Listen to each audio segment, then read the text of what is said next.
ಒದಗಿಸ್ತಾ ಇದ್ದೀವಿ. ಸುಮಾರು ನರ್ಸರಿಗಳಿದೆ, ತೋಟಗಾರಿಕೆ 2 ಬೆಳೆಗಳು ಬೆಳೀತಾ ಇದ್ದೀವಿ, ಫಲವತ್ತಾದ ಭೂಮಿ ಇದೆ. ಇಂಥ ಒಂದು ಸಮಾವೇಶದ ಬಗ್ಗೆ ನಾವು ಸುಮಾರು ನಮ್ಮ ತಾಲೂಕಿನಲ್ಲಿ ಒಂದು 5 ರಿಂದ 6 ಸಾವಿರ ಜನ ನಮ್ಮ ತಾಲೂಕಿನಲ್ಲಿ ಈ ಸಮಾವೇಶವನ್ನ ಭಾಗವಹಿಸ್ತಾ ಇದ್ದಾರೆ. ಅನ್ಯಾಯ ಬಿಡೋದಿಲ್ಲ ಅಂತ ಹೇಳಿದ್ರು. ಅದೇ ರೀತಿ ನಾವು ಗ್ರಾಮ ಪಂಚಾಯತಿ ಮಟ್ಟದಲ್ಲಿ ಪ್ರತಿಯೊಂದು ಗ್ರಾಮ ಪಂಚಾಯತಿ 11 ಗ್ರಾಮ ಪಂಚಾಯತಿ ಇದೆ ಸತ್ಯಾಪುರದಲ್ಲಿ. 11 ಗ್ರಾಮ ಪಂಚಾಯತಿಯಲ್ಲಿ ಸದಸ್ಯರು, ಅಧ್ಯಕ್ಷರು, ಉಪಾಧ್ಯಕ್ಷರು ಎಲ್ಲರನ್ನೂ PDO ಸಮೇತ ಎಲ್ಲರನ್ನೂ ಹೋಗಿ ಭೇಟಿ ಮಾಡಿ ಕೇಳಿದಾಗ ಅವರು ನಮಗೆ ಯಾವುದೇ ಮಾಹಿತಿ ಬಂದಿಲ್ಲ, ಯಾವುದೇ ತರದಿಲ್ಲ. ನಮಗೂ ನಮ್ಮ ಪಂಚಾಯತಿ ವ್ಯಾಪ್ತಿಯಲ್ಲಿ ಯಾವುದೇ ಕೈಗಾರಿಕಾ ಅಭಿವೃದ್ಧಿ ಬೇಕಾಗಿಲ್ಲ. ಬೇಕಾದಷ್ಟು ರೈತರು ಇದ್ದಾರೆ, ರೈತ ಕುಟುಂಬ ಹೈನುಗಾರಿಕೆಯಿಂದ ಇರ್ಬೋದು, ಇವತ್ತು ತೋಟಗಾರಿಕೆ ಇದೆ, ಗ್ರೀನ್ ಹೌಸ್ ಇದೆ, ಮತ್ತೆ ಈ ವರ್ಷಕ್ಕೆ 2 ಬೆಳೆಗಳಿಂದ 10 ಬೆಳೆ ತೆಗಿತಾ ಇದ್ದಾರೆ. ರೈತಾಪಿಗಳು 1 ವರ್ಷಕ್ಕೆ 10 ಬೆಳೆ ರೇಷ್ಮೆ ಬೆಳೆ ತೆಗಿತಾ ಇದ್ದಾರೆ.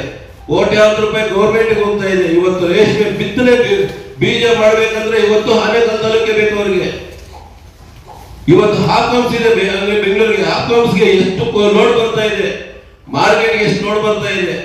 ಮಡವಾಳ ಬೆಳಗ್ಗೆ 3:30-4 ಗಂಟೆಗೆ ರೈತ ಇಲ್ಲ ಅಂತಂದ್ರೆ ಬೆಂಗಳೂರಿನಲ್ಲಿ, ಡೆಲ್ಲಿನಲ್ಲಿ ಯಾವ ರೀತಿ ಆಕ್ಸಿಜನ್ ಪಾಯಿಂಟ್ಸ್ ಇದಾವೋ ನಿಮಗೂ ಅದೇ ಆಕ್ಸಿಜನ್ ಪಾಯಿಂಟ್ಸ್ ಬೇಕಾಗುತ್ತೆ. ಅದಕ್ಕೋಸ್ಕರ ನಾವು ಈ ಹೋರಾಟದ ಮೂಲಕ ಸರ್ಕಾರಕ್ಕೆ ಸಂದೇಶ ಕೊಡ್ತಾ ಇದ್ದೀವಿ. ಯಾವುದೇ ಕಾರಣಕ್ಕೆ ಬೆಂಗಳೂರು ಗ್ರಾಮಾಂತರ ಆಗಲಿ, ಬೆಂಗಳೂರು ಅರ್ಬನ್, ಈ 2 ಡಿಸ್ಟ್ರಿಕ್ಟ್ಗಳನ್ನ ಇನ್ನ ನೀವು ಭೂ ಸ್ವಾಧೀನ ಮಾಡ್ಕೊಳ್ಳೋದನ್ನ ನಿಲ್ಲಿಸಿ ಅಂತ. ನಾನೊಬ್ಬ ಸಮಾಜ ಸೇವಕ.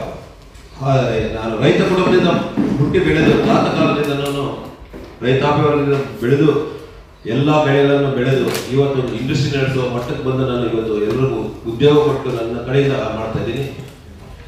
ಆದ್ರೆ ನಾನು ನನ್ನದೇ ಆದ ನನ್ನ ಸ್ವಂತ ಕೃಷಿ ಜಮೀನುಗಳನ್ನು ಇವತ್ತು ಒಳಪಡಿಸಿಕೊಂಡು ಇದನ್ನ ಬೇರೆ ಮಾಧ್ಯಮ ಮುಖಾಂತರ ಅಂದ್ರೆ ಬ್ರೋಕರ್ ಮುಖಾಂತರ ಇದನ್ನ ಮಾರಬೇಕೆಂದು ಉದ್ದೇಶದಿಂದ ಬರ್ತಾ ಇದ್ದಾರೆ ಹೊರತು ಇವರು ಕೈಗಾರಿಕಾ ಪ್ರದೇಶದ ಅಭಿವೃದ್ಧಿ ಪಡಿಸೋದಕ್ಕೋಸ್ಕರ ಯಾರು ಬರ್ತಾ ಇಲ್ಲ.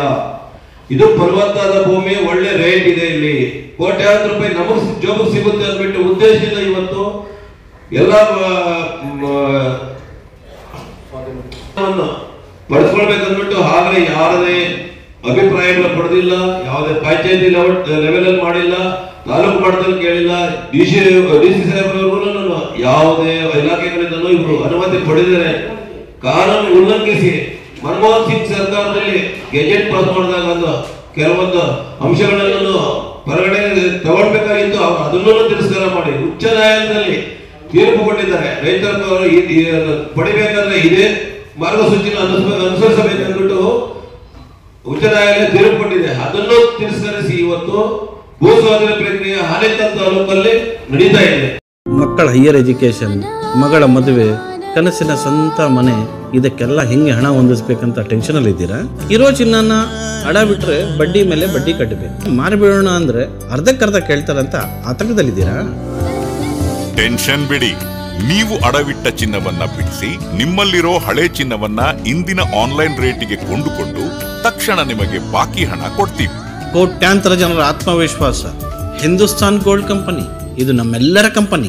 ಮಕ್ಕಳ ಹೈಯರ್ ಎಜುಕೇಶನ್, ಮಗಳ ಮದುವೆ, ಕನಸಿನ ಸ್ವಂತ ಮನೆ, ಇದಕ್ಕೆಲ್ಲ ಹೆಂಗೆ ಹಣ ಹೊಂದಿಸ್ಬೇಕಂತ ಟೆನ್ಷನ್ ಅಲ್ಲಿ ಇದ್ದೀರಾ? ಇರೋ ಚಿನ್ನನ ಅಡ ಬಿಟ್ರೆ ಬಡ್ಡಿ ಮೇಲೆ ಬಡ್ಡಿ ಕಟ್ಟಬೇಕು, ಮಾರಿಬಿಡೋಣ ಅಂದ್ರೆ ಅರ್ಧಕ್ಕರ್ಧ ಕೇಳ್ತಾರಂತ ಆತಂಕದಲ್ಲಿದ್ದೀರಾ? ಟೆನ್ಷನ್ ಬಿಡಿ, ನೀವು ಅಡವಿಟ್ಟ ಚಿನ್ನವನ್ನ ಬಿಡಿಸಿ ನಿಮ್ಮಲ್ಲಿರೋ ಹಳೆ ಚಿನ್ನವನ್ನ ಇಂದಿನ ಆನ್ಲೈನ್ ರೇಟಿಗೆ ಕೊಂಡುಕೊಂಡು ತಕ್ಷಣ ನಿಮಗೆ ಬಾಕಿ ಹಣ ಕೊಡ್ತೀವಿ. ಕೋಟ್ಯಾಂತರ ಜನರ ಆತ್ಮವಿಶ್ವಾಸ ಹಿಂದೂಸ್ತಾನ್ ಗೋಲ್ಡ್ ಕಂಪನಿ, ಇದು ನಮ್ಮೆಲ್ಲರ ಕಂಪನಿ.